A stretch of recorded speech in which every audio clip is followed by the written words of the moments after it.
Peddireddy Mithun Reddy arrest విషయంలో ఎందుకు అలసత్వం ప్రదర్శిస్తున్నారంటూ సిఐడి అధికారులకు బాబు సర్కార్ చివాట్లు పెట్టినట్టుగా ఒక వార్త సోషల్ మీడియాలో చక్కర్లు కొడుతున్న నేపథ్యంలో అసలు ఈ ఘటనలో ఏం జరిగిందనేది మనం పూర్తి స్థాయిలో విశ్లేషణ చేసుకుందాం. ప్రస్తుతం మనతో పాటు ఉన్నారు ప్రముఖ రాజకీయ విశ్లేషకులు కృష్ణకుమారి గారు. మేడంతో మాట్లాడదాం. మేడం నమస్తే. మేడం నమస్తే.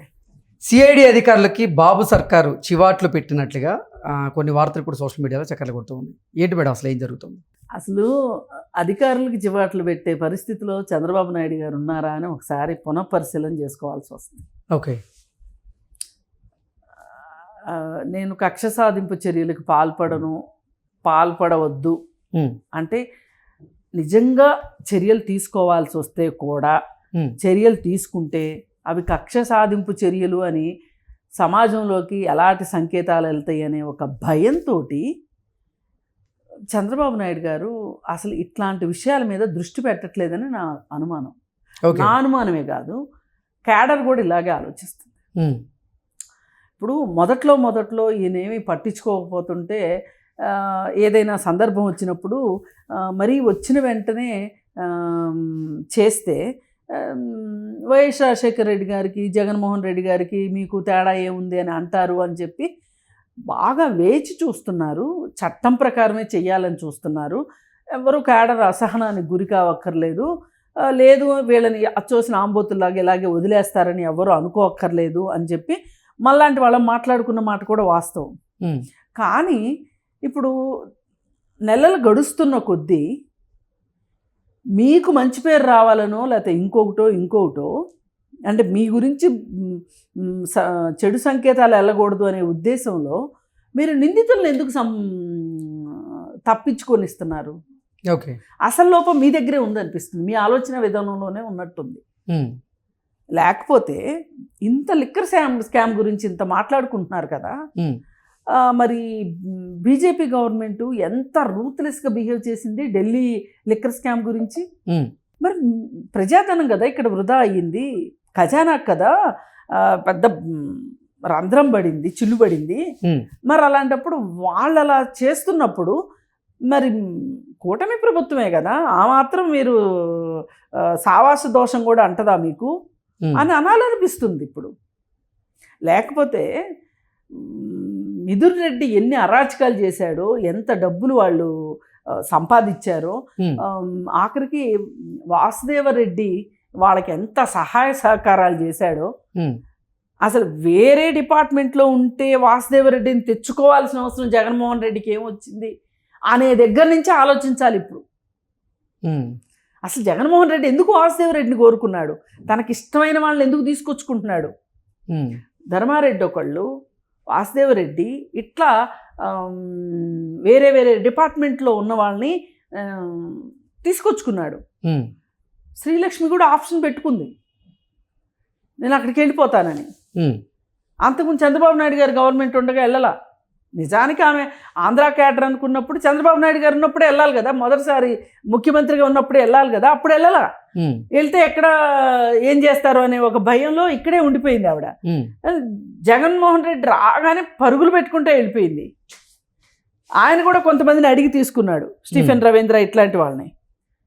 ఎందుకు చేశాడు ఇదంతా అంటే రెడ్డి ఫీలింగ్తో కొంతమందిని, మతం ఫీలింగ్తో కొంతమందిని, అలాగే ఆల్రెడీ అవినీతికి పాల్పడే చరిత్ర ఉన్న వాళ్ళని కొంతమందిని, గతంలో తనకు అనుకూలంగా పనిచేసిన వాళ్ళని కొందరిని, ఇట్లా కొంతమంది ఒక సెట్ ఆఫ్ పీపుల్ ఉన్నారు జగన్మోహన్ రెడ్డికి. వాళ్ళందరినీ తీసుకెళ్ళి వాళ్ళందరిలో తోటి 5 సంవత్సరాల పాటు ఆడిందాట పాడింది పాట కింద చేశాడు. మరి మీరు వచ్చారు కదా, ఆధారాలు ఉన్నాయి కదా, ఏం వాళ్ళ మీద చర్యలు తీసుకుంటాను మీకేంటి అసలు అంత బాధ? ఒకవేళ ఏమన్నా మీ ప్రాణ స్నేహితుడు వైఎస్ రాజశేఖర రెడ్డి గారి కొడుకుగా మీరు ఏమన్నా ఆయన్ని కొంచెం అంటే అనకుండా ఉండలేకపోతున్నాము, ఏమన్నా కొంచెం పక్షపాతం చూపిద్దాం అనుకుంటున్నారా? ఓకే. ఏమై ఉంటుంది అసలు మీ సైకాలజీ ఏంటో జనాలకి, సామాన్య జనాలకి అర్థం కావట్లా. లేకపోతే లిక్కర్ స్కామ్ గురించి ప్రపంచం కోడై కూసింది, మోడీకి కూడా తెలుసు. పైగా ఈ మధ్య అమిత్ షా అయ్యో జగన్మోహన్ రెడ్డికి ఇన్ని బిల్డింగులు ఉన్నాయా, ఇన్ని ఏమంటారు ఇన్ని ప్యాలెస్లు ఉన్నాయని నాకు తెలియదే అని మాట్లాడినట్టు ఉంది ఇది. ఉమ్, అన్నీ తెలుసు, అంతా తెలుసు. Hmm. చర్యలు తీసుకోవటానికి మీకు ఏం అడ్డొస్తున్నాయో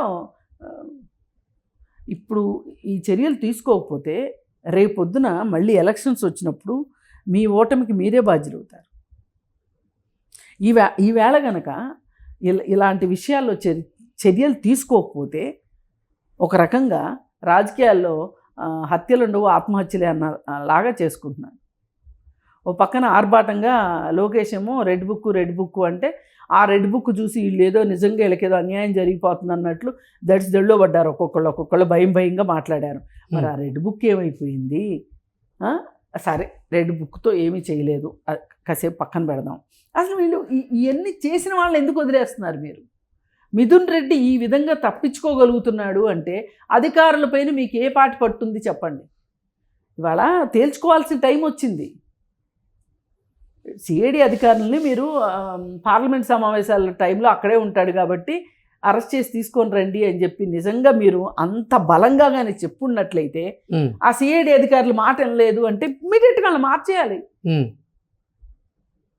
అన్నీ అలాగే ఉంటాయి, యథాతథ స్థితిలో ఉంటాయి.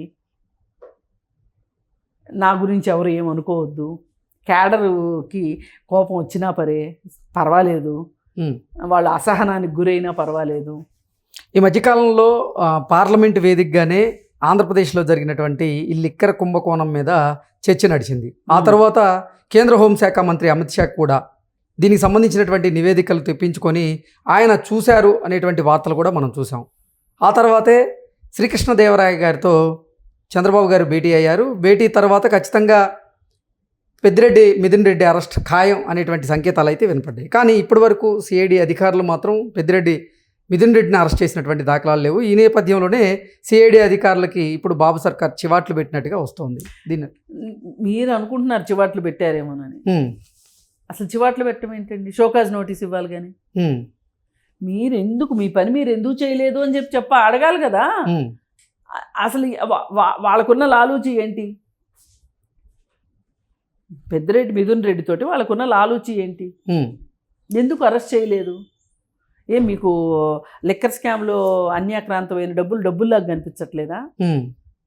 అసలు అధికారుల మతలబు ఏంటి ఇక్కడ అని వాళ్ళు ప్రతి ఒక్కళ్ళు ఆలోచిస్తున్నారు. మీరు ఏం చేస్తారో తెలియదు. అవసరమైతే అధికారులను మార్చండి. ఇప్పుడు మనం ప్రభుత్వం డబ్బుతో ఉద్యోగాలు చేస్తున్నారు వీళ్ళు. ఇప్పుడు వీళ్ళు వాడే బండి దగ్గర నుంచి, దానిలో వేసే పెట్రోల్ దగ్గర నుంచి, వీళ్ళు తినే తిండి దగ్గర నుంచి అన్ని ప్రభుత్వం డబ్బులే కదా. మీకు ఆ మాత్రం అసలు పాలంటే మనం ఆ రోజు నిజంగా జగన్మోహన్ రెడ్డిని తిట్టాం కానండి. వాళ్ళు ఒక పని చేయదలుచుకుంటే ఎటువంటి నిబంధనలు ఉల్లంఘించి చేశారో మనం గమనించాం కదా. సిఐడి సంజయ్, పొన్నవాళ్ళు సుధాకర్ రెడ్డి ప్లస్ సంజయ్ వెళ్ళి ఢిల్లీలో ప్రెస్ మీట్ పెట్టారు. ఎలా పెడతారు? అసలు అట్లా పెట్టకూడదు కదా. అంటే అక్కడ అధికారులు ఎలా పనిచేశారో చూడండి. చూసినామంటే కాల్చి వచ్చారు, మీరు చూసినామంటే మాట కూడా వినట్లా. మరి అంత ఉత్సాహము పనికిరాదు, మరి ఇంత అలసత్వము పనికిరాదు. మధ్యలో చోట అయితే పని అయితే చేయాలి కదా. అది కోరుకుంటున్నారు ఇవాళ ఆంధ్రప్రజలు. వాళ్ళకి జరిగిన అన్యాయానికి ఆర్థికపరమైన విషయాల్లో ఎంతోమంది అసలు ఆ లిక్కర్ పాలసీ రాంగు, అడుగున జనాలకి నష్టం జరిగేది అది. మరి అలాంటి పాలసీలో ఇటు ప్రజలకి నష్టం జరిగి, అటు ప్రభుత్వ ఖజానాకి నష్టం జరిగి ఈ డబ్బులన్నీ ఎక్కడికి పోయినట్టు? ఏది అందరూ శ్రీవైష్ణవులు అయితే గంపలో చేపలు మాయమైనట్టు అవ్వకూడదు కదా ఇట్లా. మరి ఇలా అయితే మీరు ఇప్పుడు తీసుకునే చర్యలు బట్టి మిగతా 4 సంవత్సరాల పరిపాలన ఉంటుంది. మీరు ఇలాగే రాముడు మంచి బాలుడు అన్నట్లుంటే గనక ఈ 4 సంవత్సరాలు కూడా ఈ అధికారులు ఇట్లాగే ఆట ఆడతారు. అందుకే పోలీసు వ్యవస్థలోను, అధికారుల్లోనూ, ఎన్జిఓల్లోనూ వీళ్ళల్లో వీళ్ళకి ఇంకా ఈ కొత్త ప్రభుత్వానికి పట్టు రాలేదు అనటానికి ఇలాంటివన్నీ తార్కాణం. ఓకే, అందుకని ఎంత తొందరగా వీలైతే అంత తొందరగా చంద్రబాబు నాయుడు గారు కళ్ళు తెరిచి చెవులు ఏం చెప్తున్నారు, చుట్టూ ప్రజలు ఏం చెప్తున్నారు, చుట్టూ వాళ్ళు ఏం చెప్తున్నారు. మరీ నేను నియంతృత్వానికి వెళ్ళమని నాలాంటి వాళ్ళు ఎప్పుడు చెప్పరు. కానీ చేయాల్సిన పని చెయ్యకపోతే, దండించాల్సినప్పుడు దండించకపోతే అందరికీ కాళ్ళు వస్తాయి. అందరూ ఇష్టారీతిన చేసుకుంటూ వెళ్ళారనుకోండి, ఏం జరుగుతుంది ఆ రాష్ట్రంలో? మీరు కోరుకున్నది జరుగుతుందా? ఆ రాష్ట్రానికి ఏదో చేయాలనే కదా. మీరు ఒక రకంగా మొన్న రాజకీయ పరిస్థితిలో, మొన్న ఎలక్షన్స్ ముందు, పార్లమెంట్ ఎలక్షన్స్ ముందు వచ్చిన ఒక గ్యాప్ ఏదైతే ఉందో దేశంలో, ఒక రకంగా మోడీ, అమిత్ షా మేకపోతు గాంభీర్యమే చూపించారు. వాళ్ళకి తెలుసు మేము ఓడిపోతున్నాం, మేము చెప్పినన్ని సీట్లు మాకు రావు, 420 అనేది అవ్వదు, తక్కువ వస్తాయి, ఏది నార్త్లో పోగొట్టుకున్నది ఏదో మేము సౌత్లో సంపాదించుకుంటాము, ఇట్లాంటి మాటలు వాళ్ళు తెలుసో తెలియకో అంటే ఫ్లోలో అనేశారు. అంటే వాళ్ళకి అధికారం వస్తుందనే నమ్మకంలో వాళ్ళు లేరు. అందుకే కూటమి పెట్టి, కూటమిలోకి చంద్రబాబు నాయుడు గారిని లాక్కొని వాళ్ళ అధికారంలో రావడానికి రాచబాట వేసుకున్నారు వాళ్ళు. ఆ టైంలో కనుక సరైన నిర్ణయం తీసుకుని ఇండియా కూటమిలోకి వచ్చుంటే, చాలామంది ఆ రోజు మాట్లాడారు, ఇండియా కూటమిలోకి వస్తే పీఎం క్యాండిడేట్ చంద్రబాబు నాయుడు గారు. మీకు సరైన సమయంలో సరైన నిర్ణయం మీరు తీసుకోలేకపోతే ఇలాగే అవుతుంది. సరే, జరిగిందేదో జరిగిపోయింది, జరగాల్సిన నష్టం జరిగిపోయింది. ఇప్పటికైనా సరే, ఇప్పుడు ఇంకా 4 సంవత్సరాలు ఉంది టైము. ఈ 4 సంవత్సరాల్లో అధికారులందరినీ దుష్ట శిక్షణ, శిష్ట రక్షణ చేసి క్రమశిక్షణ చర్యలు చేపట్టకపోతే మటుకు ఇలాంటి మిథున్ రెడ్డి లాంటి వాళ్ళు చాలా చాలా చేపలు జారిపోతాయి. మీరేం చేస్తారు ఇంకా అందరూ జారిపోయిన తర్వాత? అందుకని ఏంటంటే ఈ క్షణం ఆలోచించాల్సిన పరిస్థితి వచ్చింది. ఓకే, ఆలోచించి సరియైన చర్యలు తీసుకోవాలి. అధికారులు ఎవరైతే మాట వినట్లేదో, పోలీస్ డిపార్ట్మెంట్ ఎవరైతే మాట వినట్లేదో వాళ్ళందరినీ మీరు దారిలో పెట్టుకోవాల్సిన అవసరం ఉంది. సరైన పరిపాలన అందించాల్సి ఉంది. అలాగే దోషులు అనుకున్న వాళ్ళని శిక్షించకపోతే వాళ్ళే ఏకమేకులు అవుతారు. Okay madam, thank you so much. Thank you.